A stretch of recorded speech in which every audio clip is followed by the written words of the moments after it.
As to why they have or have not or will, you should ask the FBI about that. Go ahead.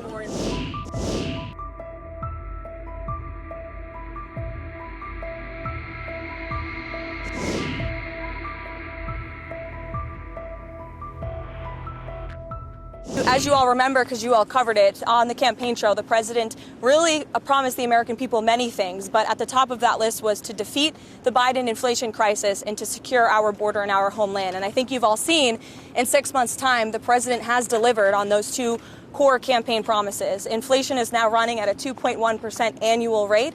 You look at our southern border, look at the numbers. Just last month, 0 illegal aliens were released into our country.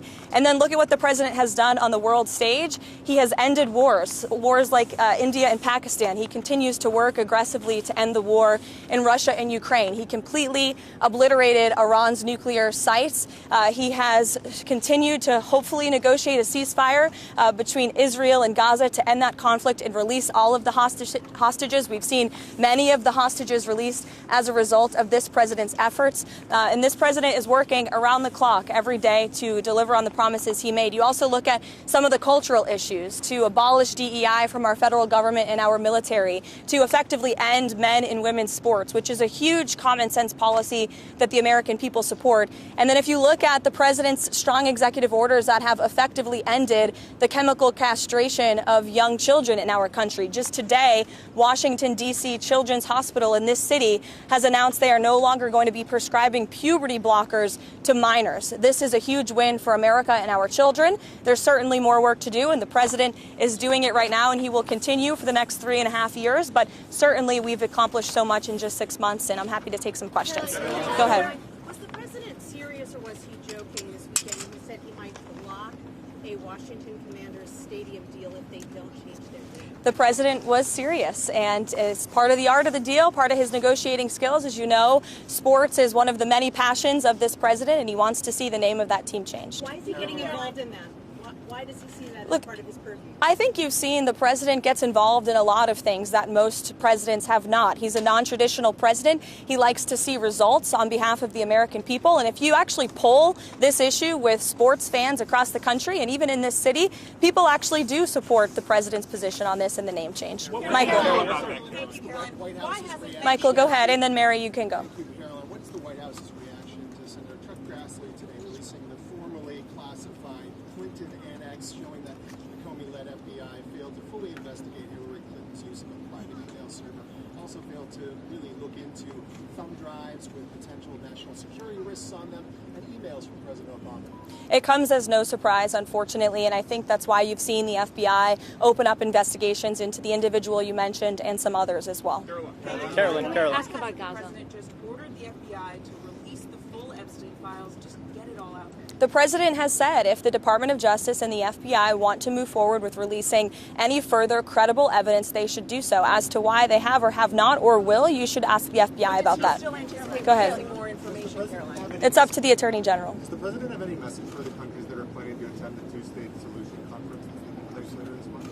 I'm not quite sure he has a particular message for those countries. I think the president's message on this conflict we've seen in the Middle East taking place for far too long that has become quite brutal, especially in recent days. You've seen reports of more people dying. The president never likes to see that. He wants the killing to end, and he wants to negotiate a ceasefire in this region. He wants to see all of the hostages released from Gaza. That has been a top priority for this president. Within this 6 months, we have seen many of the hostages released, including the last living American hostage, Edon Alexander, which was a result of this administration's diplomatic efforts and approach to ending this conflict. And again, this is another conflict that the president inherited from the previous administration, who was so weak and incompetent, it led to so much chaos and death around the world, but this president is focused on solving it.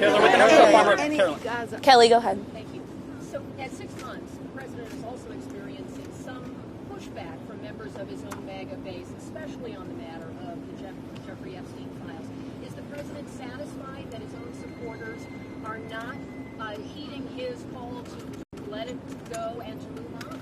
I know the president would reject that, Kelly. In fact, he cited over the weekend some polls showing that approval rating with the Republican Party is actually at an all-time high.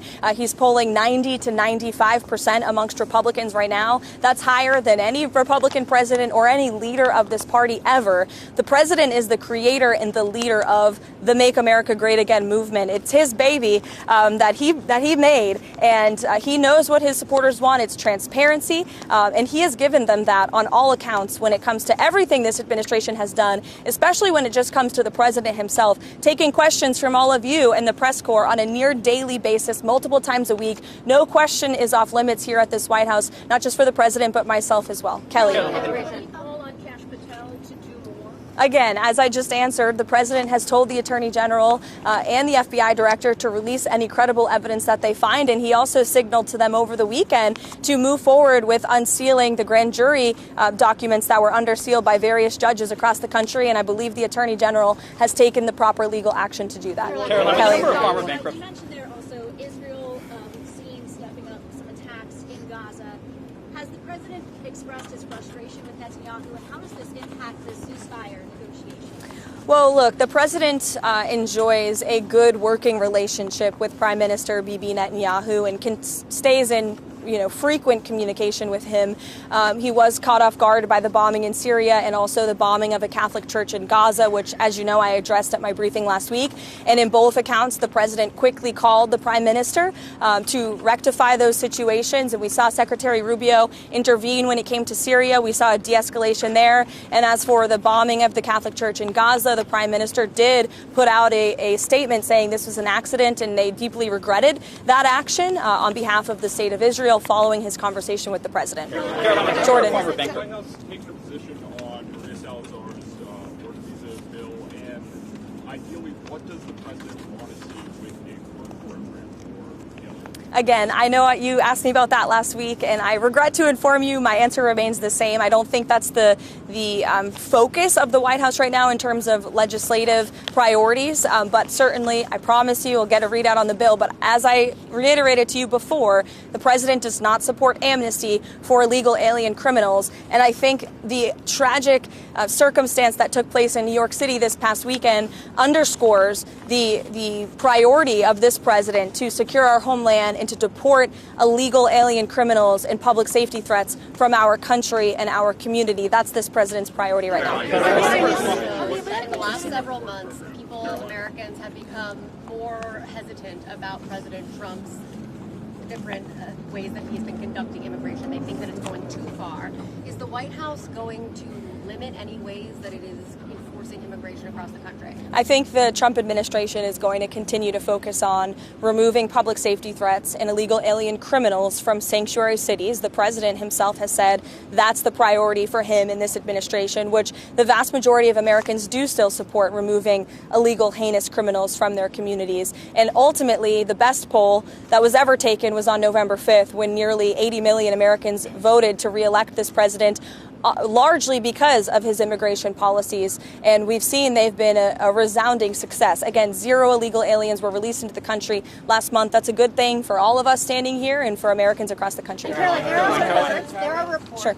that President Trump or the FBI agents going through the Epstein files were told to flag President Trump's name if it came up. Is that something the president was aware of, or something that he directed those agents or the Department of Justice to do? I don't believe that's something the White House was aware of. You'd have to ask the FBI. Is President Trump satisfied with how aid's being distributed in Gaza right now? Look, the president is the reason that aid is even being distributed in Gaza at all. He wants to see this done in a peaceful manner where more lives are not being lost. He hated seeing the pictures of starvation of women and children desperately needing that aid, which is why this administration came to a creative solution to bring that aid into the region. And we want to make sure that aid is delivered to people in need, but certainly does not end up in the hands of terrorists. I think both things can be done at the same time. Look, it's a very difficult and complicated situation, again, that the president inherited because of the weakness of the last administration. And I think he should be applauded and the administration should be applauded for coming up with a creative solution to get aid into the region. The president wants to see peace, and he's been pretty clear about that, and our national security team continues to work on this every single day, but of course it's a very complicated situation. Is the president considering over the weekend Commerce Secretary has some pretty tough words for the country? Hi, Mark. You're sneaking in back there. I know, I wish I was taller. The Commerce Secretary over the weekend had some pretty tough words for the Federal Reserve Chairman. The White House has kind of sent some mixed messages whether or not his job is safe or not. Will Powell be allowed to finish his term as Federal Reserve Chairman or not? Look, Mark, the president talked about this and answered these questions for you pretty extensively in the Oval Office. He has no plans to fire the Fed chair, but he has been very transparent in expressing his displeasure with Jerome Powell's management of the Fed and also his policies. And the president is right, by the way. He's been saying this for a while, but finally, economists and experts are agreeing with him that Jerome Powell should cut interest rates. If you look at our country, by every economic metric right now, it is booming. Look at the trillions of dollars the president has brought in foreign investments. Look at inflation, like I said, continues to go down. He's basically defeated it in just 6 months. If you look at the massive deregulatory campaign this administration has lost, look at the cost of goods. The cost of oil is down 20%. We've added 700,000 jobs to the economy in just 6 months. The manufacturing sector is ticking up again. By all accounts, this is a good economy. In fact, the Wall Street Journal, wherever you are, did in fact give credit for that today. They said that the economy has its swagger back, which is one way to put it. But I think that it's true.